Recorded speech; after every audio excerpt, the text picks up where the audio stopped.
આજે આપણે એક નવી ચીજના બારામાં જાણીએ છીએ. એ શું છે કે વર્ટિકલ વોલ. વર્ટિકલ વોલ બે ટાઈપના હોય છે, એક ઇન્ડોર હોય છે, આઉટડોર. ઇન્ડોર પ્લાન્ટ્સ જે ઇન્ડોરમાં રાખી શકે છે, યાની ઘરના અંદર હોય, હોસ્પિટલ્સ હોય, જે પણ ચીજ છે એના અંદર રાખવાવાળા પ્લાન્ટ્સને ઇન્ડોર પ્લાન્ટ્સ કહે છે. અને આઉટડોર વર્ટિકલ વોલમાં આઉટડોર પ્લાન્ટ્સ લાગે છે. હવે આ જે આપણે વર્ટિકલ વોલ જોયેલા છે એમાં આઉટડોર અને ઇન્ડોર બંને પ્લાન્ટ્સ લાગે છે.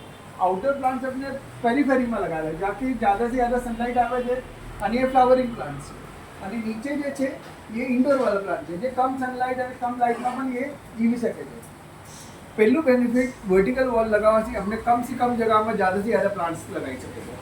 બીજું બેનિફિટ શું છે કે એ જે પણ હવા અગર વાસી આવે છે તે એ પ્યુરિફાઈ થઈને આવે છે.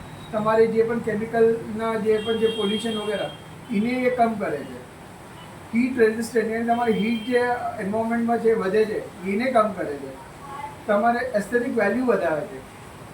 અને પોલ્યુટન્ટ જે પણ હોય છે, જેમ હાર્મફુલ કેમિકલ હોય છે, બેન્ઝીન વગેરે જે પોલ્યુશનથી નીકળે છે એને એ કરે છે, નોઇઝ પોલ્યુશનને કમ કરે છે. આજે હવે આપ જોઉં છો જેમ કે આ રોડ છે, હવે રોડના અંદરથી આવતી જતી ટ્રાફિક હોય છે તો એ આપણે નોઇઝ પોલ્યુશન એક તો કમ કરે છે. અને જે સામનેથી ડાયરેક્ટ જે ઇન્ટરફરન્સ હોય છે એ એક રોકી શકે છે.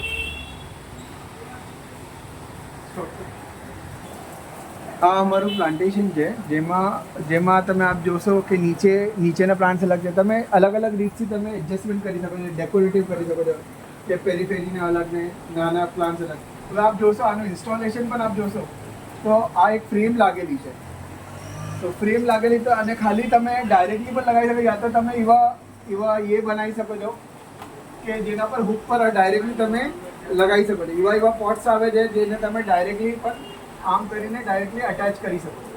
તો આનું ઇન્સ્ટોલેશન પણ ઘણું ઇઝી છે, ક્વિક છે અને it's very easy to install. તો કોઈ પણ લગાવી શકે છે. ખાલી આમ જ નથી કે આના તમે આમના પોટ્સ પણ તમે લઈને તમે વોલ પર લગાવી શકો છો. It's also kind of vertical wall. Thank you.